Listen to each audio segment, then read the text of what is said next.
For Louisiana versus all y'all, I'm Jared Roser. He's Sam Spiegelman. This is Recruit That Boot. As promised, talking through some potential in-state guys for LSU fans to watch, potentially joining this 2025 class for the Tigers, as well as looking ahead a little bit to this weekend's OT7 Nationals and Team Fleaux getting out there with some great Louisiana and out-of-state talent representing if you were impressed by a couple of these out-of-state guys last time around, we have a young guy from California, actually, that's a part of this one that I think some folks are going to walk away from this weekend liking. But Sam, before we get into all that, this was a huge weekend for LSU this past weekend in terms of some of the high-profile prospects they had visiting from all over the place, out of state. Some of the biggest names were all out-of-state guys. And what's kind of your initial sense on how some things went for, we talk about a couple of high profile receivers a couple of times on the show, but DJ Pickett was in town, some big trench athletes on both sides of the line that were in town. How are we feeling?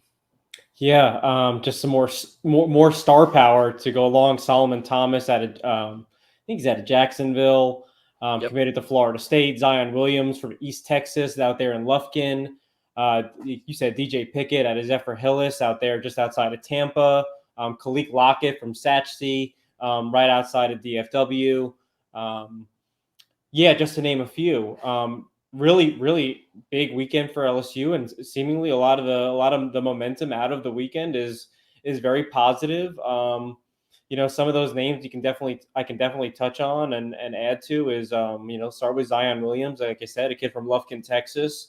Already been to LSU this spring, got back for his official visit, but his relationship with Bo Davis stems back to Bo's recent stop at Texas. I think if you were to ask Zion who was his leader, back in November, December, I think he probably point to Texas, and largely because of Coach Davis. And, this is what happens. East Texas, right on that border of Texas and Louisiana, so not too far from Baton Rouge for him. Obviously, the connection with Bo Davis at LSU, and then from talking to him in the spring, I know that his connection with Brian Kelly really loomed large, and BK made a big impression on Zion and his mom this spring, and I'm sure a little bit more of that over the weekends.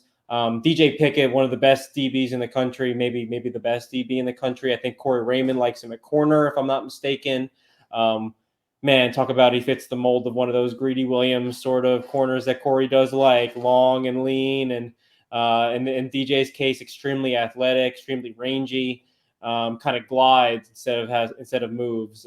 Just really seamless for DJ, having watched him a few times this spring and hopefully again this weekend. But DJ, listen, going into this visit, I heard if LSU wasn't the leader, they were at least top 2, top 3. Miami and Oregon are the two teams right on LSU's tail, if not even with the Tigers. But again, this relationship with Corey Raymond, this formulated when Corey Raymond was at his stint on Billy Napier's staff in Gainesville, not too far from the Tampa area. DJ was a frequent visitor in the swamp when Corey Raymond was at Florida.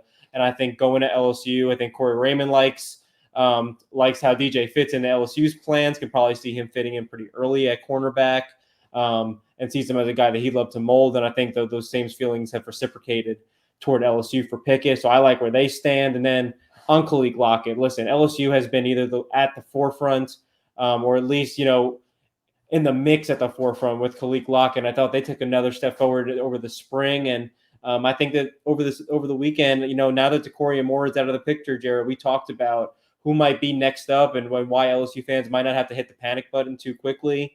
We talked about Teron Francis being committed, and we talked about them being in a great spot with Kalik Lockett, a 5-star wide receiver out of Satchsey. Long, vertical threat, fantastic route runner, just a great hands, sticky hands, able to just really matriculate downfield with ease, it feels like. And I think he's still someone that, with Cortez Hankton potentially developing him, just has a whole other layer to his game that he can still get to, a dominance that he has yet to reach despite a massive production as a junior last year. And I think, getting it back on campus, Coach Hankton getting to zero in on Kalik now being that priority number 1 target for LSU. I think that they're in a great spot at the conclusion of this weekend as well.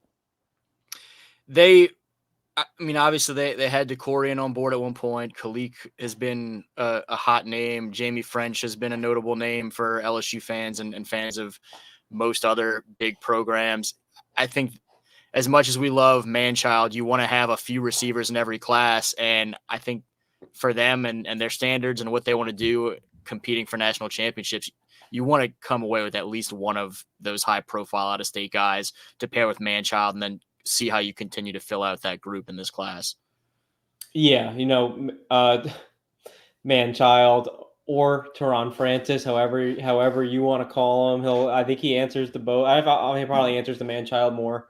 I think he's always been that guy for Carr ever since he was a freshman. I think the ceiling is off the charts for Teron.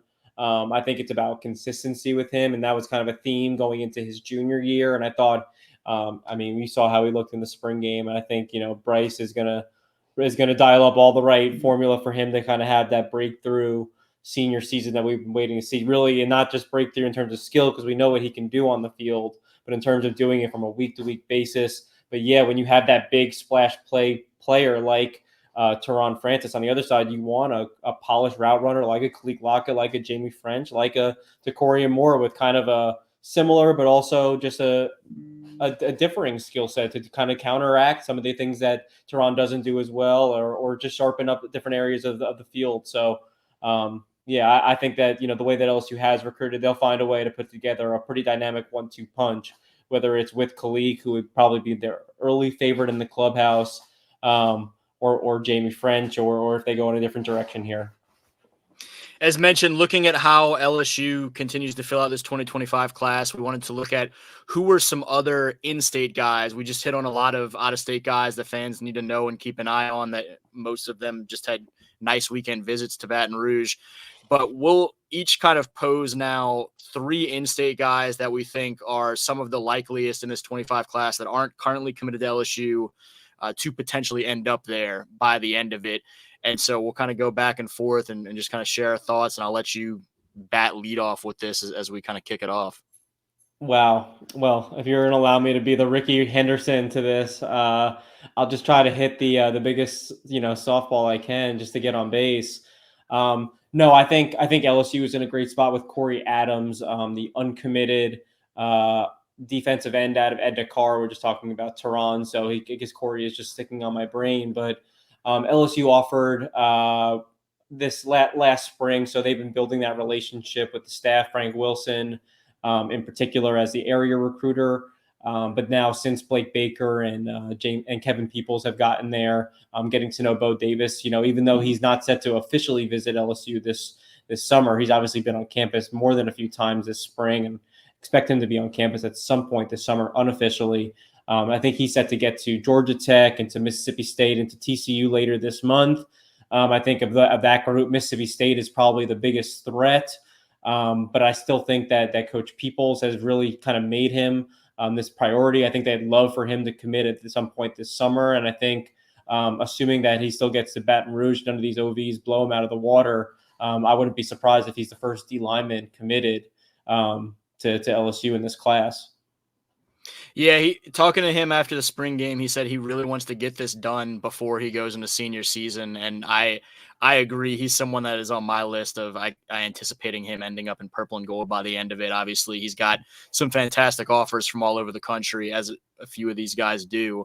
But I anticipate Corey joining Manchild in the 25 class. He said Teron does not give him too much pressure on that. He kind of lets him go about his business and figure it out for himself and make sure he's making his own decision. But I kind of expect them paired up in this 25 class for LSU.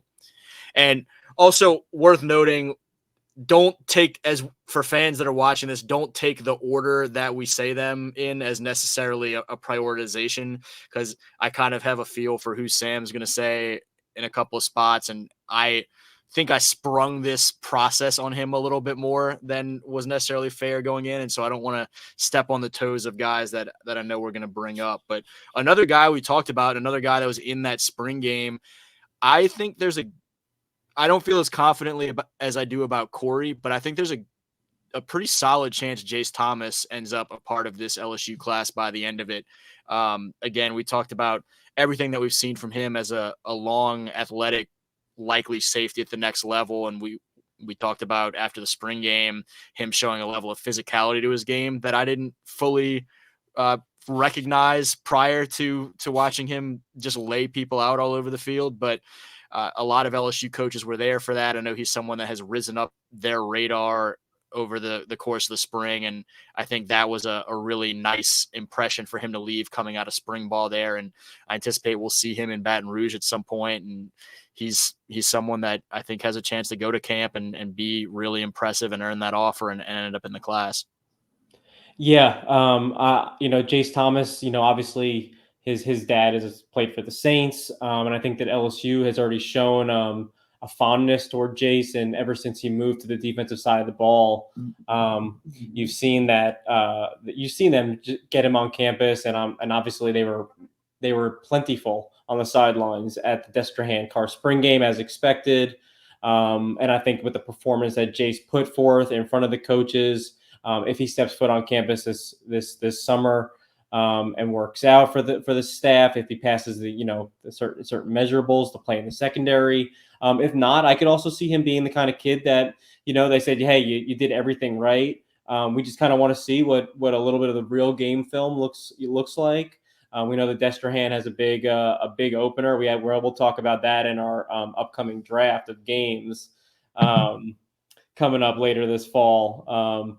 But no, I think he could be someone that they maybe offer a little bit later this fall. But definitely, I couldn't agree more. I think the way it's trending, Jace Thomas is going to play in the SEC, and I don't think he's someone that LSU wants to let slip through the back door. Good deal. To follow suit. Where to go next?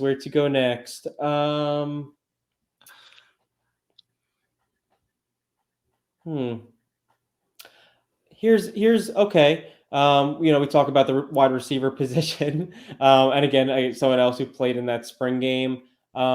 Listen, Philip Wright. He got the LSU offer this spring. I think it's worth noting. I think he's going to have a decision made before his senior season. He's coming off an OV to Georgia Tech. He's still going to get to Michigan, to Georgia, as well as Baylor. But leaving the door open for that LSU visit in December. LSU has gotten him on campus. Obviously, he has world-class speed. I'm assuming he's going to get on campus at some point this June, and they've been recruiting him. And, obviously, you talk about recruiting a program like Destrehan, you want as many Wildcats in your roster as you humanly can if you want to, compete for championships. I could definitely see him committing out of state at some point, but we're talking big picture. I think the way this class formulates, whether it's it's with a Khalid Lockett or a Jamie French, or not, I can see Philip Wright being a second or third name or fourth name that, with a great senior season, they may not want to let leave the state. Yeah, I agree. He was on my list in kind of the mid-range of potential guys to watch, whether it be him or Jacob Washington. I think one of those notable out-of-state receivers that we talked about when DeCorian announced his decommitment, I think you're going to see someone, I think one of those two, but someone else of a notable in-state receiver joining Teron Francis and whoever they pull from out of state. So I know one other that we both strongly anticipate, and you'd kind of mentioned him before, and so I'll kind of leave that one alone to see if you list him as your third guy. But similar to what we said about Jace Thomas, Aiden Anding is another guy and someone who you talked to in the last couple of days fresh off that Miami visit, but he's someone that for quite a while I've expected to get to Baton Rouge at some point during this summer, earn the LSU offer, and probably end up in the LSU class. I think right now, obviously the offer, I don't think the offer has not come yet, right? He needs to get to campus. And I think LSU is behind some other programs in the mix for him. And so they may have some ground to make up for the super athletic Ruston cornerback, but he's someone that I think has a chance to join a class where Corey Raymond is trying to really restock that secondary in a big way. And I think Aiden's someone that has the potential to play at that level, certainly. And just, we'll see if the chips actually fall that way, that, into purple and gold, but I would not be surprised at all if he does end up in it. Well, Jared, I thought maybe I do misunderstand the game. I didn't know it was players that, should have ended up in LSU's class or, but in terms of, Aiden, I couldn't agree more. I think Aiden, I think he's like a Corey Raymond type of corner, maybe not in the same mold as a DJ Pickett, but in terms of the athletic profile we've talked about, he plays a different sport every season. And we know that even though there's not that many seasons in Louisiana, he plays a lot of sports and he's pretty darn good at all of them. Let's not forget that, I'll never forget what Coach said after state championships. Obviously, we talked about endlessly on this podcast, but, defending Trades Green, who's got 6 inches on him, also the big punt return. And I think that, as good as he is at hoops, I think that hip flex, I think it just translates so well. I think he'd be pesky at corner. I think he'd be really good as a nickel. Honestly, I think he kind of just reminds me a little bit of a Meek, maybe not in the same boldness, but I think that would come. And I think that he just kind of glides on the field. And I thought he was one of the best players on the field for Ruston Zachary, never having known much about Aiden before that weekend. Thought he's one of the best 10 players leaving the Superdome that weekend. And, obviously I'm not even mentioning how good he was at track, but I think LSU has its work cut out trying to catch up with not only Miami, but Texas, who will get him on campus at the end of the month. I'll cap my guys with Rashad Sterling, who has been, obviously a favorite of ours on this podcast for all Louisiana D-line Central. But I think obviously working out for the staff with Bo Davis over the weekend. Obviously, Bo Davis was having a really big weekend for LSU. We talked about Zion Williams from Lufkin, and off air we talked a little about Damian Shanklin, who they had on campus out of the Midwest. Brian Kelly exercising those Midwest ties for the defensive front, but they also got Rashad on campus just a few days after offering him. Again, I think it speaks volumes when you put an offer on the table before the camp workout. I think that says a lot about not only what they were on, maybe on the cusp going into the off season. Obviously, got him on campus quite a bit, but says a lot about Rashad's spring and how much maybe the big step forward that they took with the Lutcher defensive end this spring. And I think that I know that Rashad obviously committed to Willie Fritz in Houston for a reason, and obviously did not flip after getting to back to Baton Rouge on Sunday. And I think he's probably going to ultimately want to get back to Houston and weigh those options pretty closely. But I do think at the end of the day, it's going to be really hard for him to say no to Coach Bo, Coach Peoples, and LSU at the end of the day. I think certainly would we agree that Rashad and Corey Adams are probably the two that we feel most confidently in of the ones that we've said so far, that those would be pretty fair predictions. And then obviously we'll see how some things shape up with Phillip Wright, Jace Thomas, Aiden Anding. Another guy to kind of wrap this up, and it's probably the one of this group that I am least confident, but I could kind of see it developing this way because I know Corey Raymond has been intrigued by Davian Diamond Jackson out at Westgate, an athlete who's played all over the field for the Tigers, has worked more this spring at his technique as a defensive back, because we've seen him predominantly on offense and special teams, but he's somebody that I think fits really well in the secondary. One of his best friends, Jabari Antoine, is currently committed to the LSU Tigers, and so I think there is a door open certainly to potentially keep those guys together at the next level, represent their home state, play for, another New Iberian native and Corey Raymond. And so he's someone I think, again, I look at as probably the one I'm least confident in of the group that we've mentioned, but someone I kind of see that path there for. Yeah. Just to piggyback off that, back when I was visiting Westgate when Diamond was a freshman, the coaching staff made sure I got to know Diamond. They thought he was going to be the next great wide receiver. They thought he was going to be better than Kayshawn. I remember we obviously both got to see him play last year, and he's playing, kind of a hybrid receiver, also getting carries out of the backfield, kind of an offensive weapon sort of role. And I think obviously what he's shown with his speed on the track this this off season, I think he's got speed, he's got length to his frame. You love the transition to DB when you have that offensive experience, and I've seen that.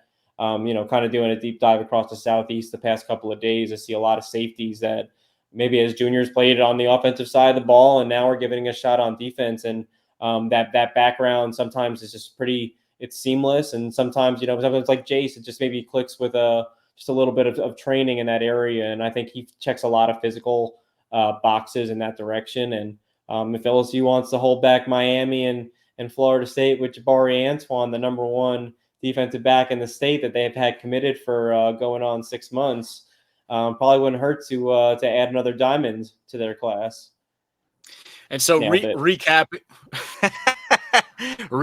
the guys that we mentioned, we think Corey Adams and Rashad Sterling are two guys that we really feel most confident in potentially joining this class. Jace Thomas, Aiden Anding, Phillip Wright, and potentially Davian Diamond Jackson in the fold as well. Just some guys to monitor of other 25s from around Louisiana for LSU fans. They're not alone by any means. So if you're not, if you're mom of maybe number 7 or 8 or somebody that we didn't get to in this kind of abridged version, we're not saying that they don't have your guy doesn't have a chance to make this LSU class, but those are 6 guys for sure to keep an eye on for LSU fans. We both kind of alluded to this dynamic with Jabari. He was just in Miami this weekend as well, loving life all over social media. I mentioned he's currently committed to LSU. He committed early on this calendar year. What is your concern level for LSU watching Jab out there on the road, out there in a place in South Florida where he had a chance to spend some time already this spring? Because I'm not predicting right now a flip, but it's definitely something that for me, there's a little bit of a pause kind of cause for concern of how confident do I feel? It makes me a little bit uneasy if I'm LSU.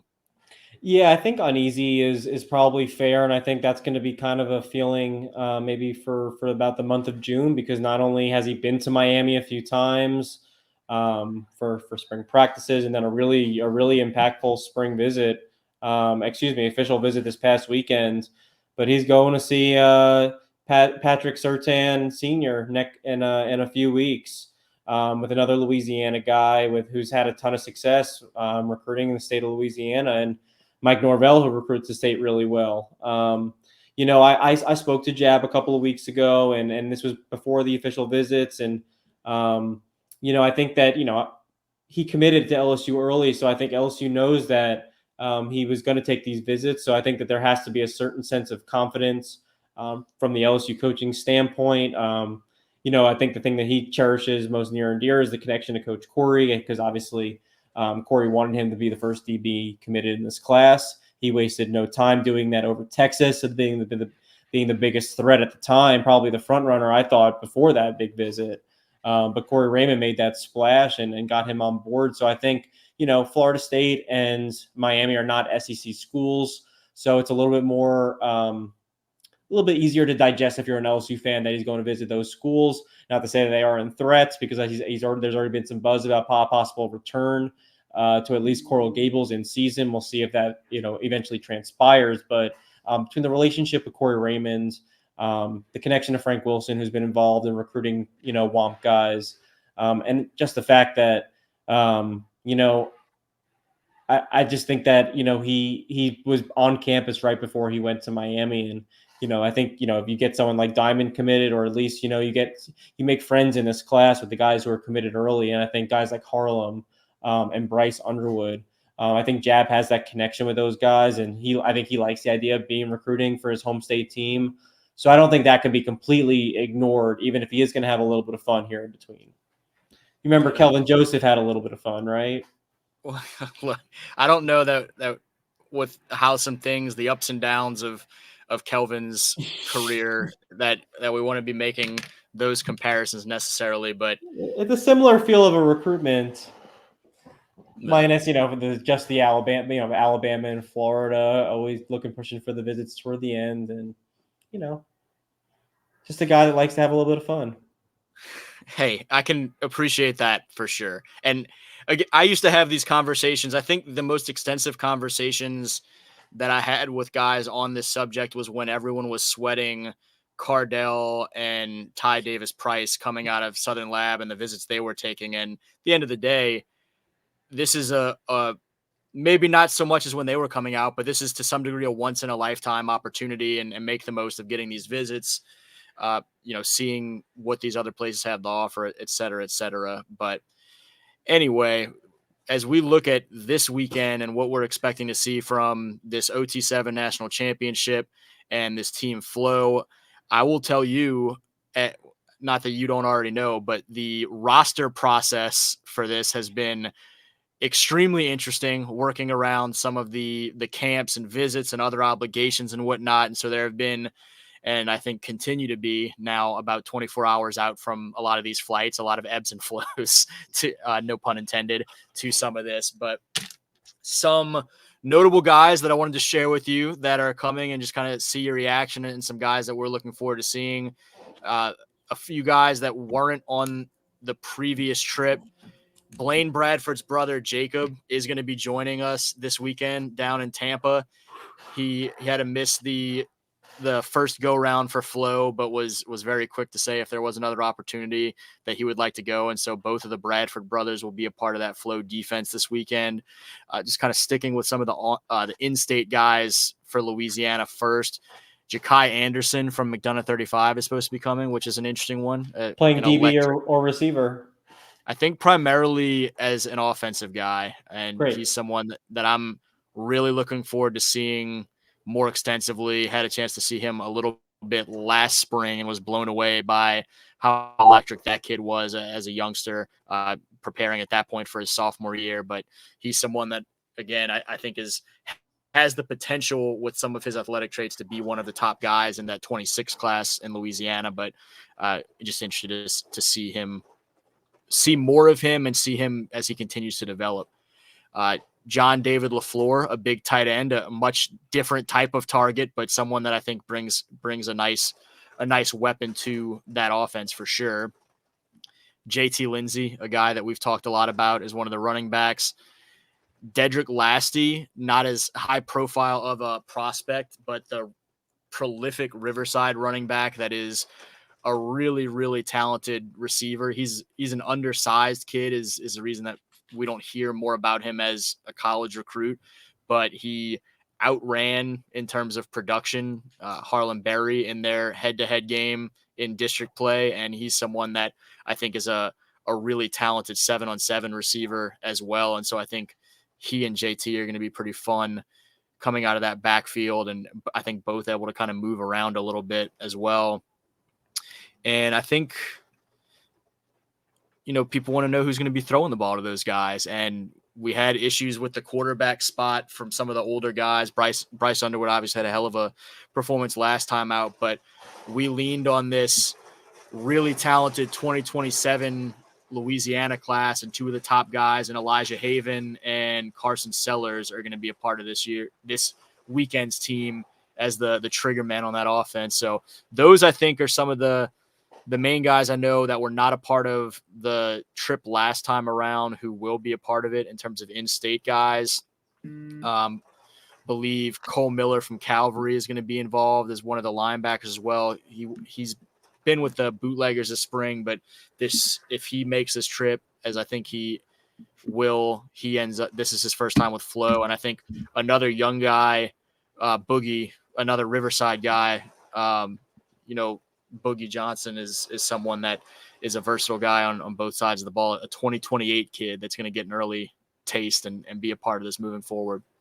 Okay, I'm missing one person I wanted to talk about. I got Jacob Bradford, JD LaFleur, JT Lindsay, and Elijah Haven. Who was the other top guy you mentioned in state I missed? Ja'Kai Anderson from 3-5. Perfect. Jacob Bradford, one of my favorite DBs in the state, not named Jabari Antoine. I think there's a couple of really good DBs in the state that, like Aiden, like Jacob Bradford that kind of fit this really great athletic mold. Got to see Jacob play a couple of times, and obviously this offseason has swelled up to about 190, I'm told. And I think the biggest thing with Jacob is what is his speed, because on the field he's a great tackler. He's got a great eye for the football. And so I think this is a great opportunity for him. I know that Texas Tech and Arizona State are two new offers that have really caught his eye. Ja'Kai Anderson from MAC 35. Landed an LSU offer early, but we talked about him when he camped I think he was a freshman when he camped and tore up LSU camp. Was one of my eye catchers from the camp. I know you were there. I know, talking to Coach Daggs, he played a little bit of DB last year, which I love that profile when you play both ways. So I think, but again, I do think he's best geared to play on the offensive side of the ball. Excited to see what he'll do. JD LaFleur also tore up that same camp, committed to LSU. Obviously, he's a legacy. His dad played for the Dallas Cowboys. But I thought as a sophomore, he was the best tight end in the camp with a couple of soon-to-be seniors. So obviously him being out in Sulphur is a great opportunity for him to showcase his skills as one of those big, really sure-handed. I remember him making a ton of contested catches, making a lot of catches away from his body as an underclassman. His dad was an NFL tight end for a long time and was very good. So I'm excited to see JT Lindsay, obviously one of the new LSU commits from the spring. We know that he's been tearing up spring, but much like Harlem Berry is one of those guys that is just electric in space as a pass catcher. Given that electricity, be great to see how he fits in the 7-on-7 setting. And Elijah, it's been a lot of this podcast talking about my guy Pop Houston. But Elijah Haven, I actually got into I don't want to say a shouting match, but a very livid conversation just about how talented, how dynamic Elijah Haven is. Obviously, playing as a freshman for the Dunham School is extremely impressive in its own right. Starting for Coach Weiner's program that young, we know that Derek Stingley Jr. did it, and that's the last person that comes to mind that dominated at this level. Of course, being on the defensive side of the ball. Elijah, though, obviously from an athletic standpoint, is an all-world basketball player. Obviously can hit the big shots downfield and can take a yard with his legs. But in the 7-on-7 setting as a young quarterback, it's going to be just fantastic to see him have to make reads, have to fit balls into tight windows, have to try to anticipate a little bit. But obviously, he's got a really talented cast. Of really talented, differing skill sets at receiver and out of the backfield. So I think this will be a great setting for him to showcase a little bit in the same setting that his fellow counterpart Pop Houston has really looked great at as well. I think Louisiana is a quarterback state. I think watching how these 27 quarterbacks handle the situation this weekend is going to be really interesting because I do think they're both talented D1 guys. I had in the prep red zone rankings when those dropped, Pop and Elijah were my 1 and 2 in the state for that class early on. And I think Elijah's ceiling is just through the roof with everything he brings to the table. A couple of out-of-state guys, and again, trying to focus on some names that weren't a part of last trip for Fleaux. And so there are some guys you'll see again, like a Julius Jones, Shamar Condé, et cetera. Some new faces, though. Zayden Gamble was on the roster last time, another 2027 from St. Thomas Aquinas down in Florida. Like Julius, a guy whose dad played in the league. His dad, David, won a couple of rings with the Broncos back in the day. And he just was out with concussion protocol last time around and was chomping at the bit to want to be out there with his guys, and he'll actually get that opportunity this week. A couple more DBs, Tyreek Green, a 2026 from Kell High in Marietta, Georgia. Demetrius Samuel Jr., another 2026 from Heritage down there in Florida. A kid that I think we're going to leave this weekend talking an awful lot about. I'm supposed to talk to him tonight, actually. I think his first name is pronounced Haven Finney Jr., 2027 defensive back from California who was picking up offers as a 9-year-old defensive back prospect, a kid that is already 6'2", 6'3", and running 10.800s as a freshman right now. And so someone that I think he already has an LSU offer among a lot of other offers. I know Corey Raymond is really high on this kid really early. And so he's a youngster, but someone I think we're going to be talking a lot about this weekend and for years to come. Yeah, and the last thing I have to say is, when do I get my Fleaux T-shirt? Will it be? Will I pick it up on Friday at pool play? Will it be? Do I have to come pick it up from the hotel room? Like, and what color will it be? Of course, so I can prepare to match it for our next That podcast. is a great question because I have no idea. I knew going into the first trip that there was talk of there were potentially some Fleaux shirts being made, which obviously after that trip, folks saw me in one of the polo shirts. But going into that weekend, I didn't know what the shirts were going to be. I didn't know if I was getting a shirt. I had no idea what to expect. And I think this weekend is kind of more of the same of it'll be a little bit Wednesday night or Thursday, sort of a Christmas morning feel around the Airbnb as the guys figure out what gear is there for them, what the designs are, what they're working with. Well, if you feel the urge to, to sneak an extra one for Sam, let's not hold back. Just remember, Christmas only comes once a year, so just want to celebrate all together. And yeah, and this year it happens to come on June 5th or 6th in Central Florida, I guess this In time. beautiful downtown Tampa. You got There it. you go. Again, he's Sam Spiegelman. I'm Jarrett Roser. We'll see each other in person with a talented Fleaux team and some great teams overall in that 12-team OT7 national championship field. It's going to be a fun tournament to watch. Thursday, just to give folks an idea, the normal 7-on-7 format, you have Saturday pool play, Sunday bracket play. This is a little bit more of an extensive thing where there's some skills competition type stuff going on Thursday, and then pool play starts on Friday. And so you have 3 days of actual tournament competition wrapping up Sunday with a national championship crowned by OT7. Again, he's Sam Spiegelman. I'm Jarrett Roser. We'll see each other in Tampa shortly. And for Louisiana versus all y'all, thank y'all for watching.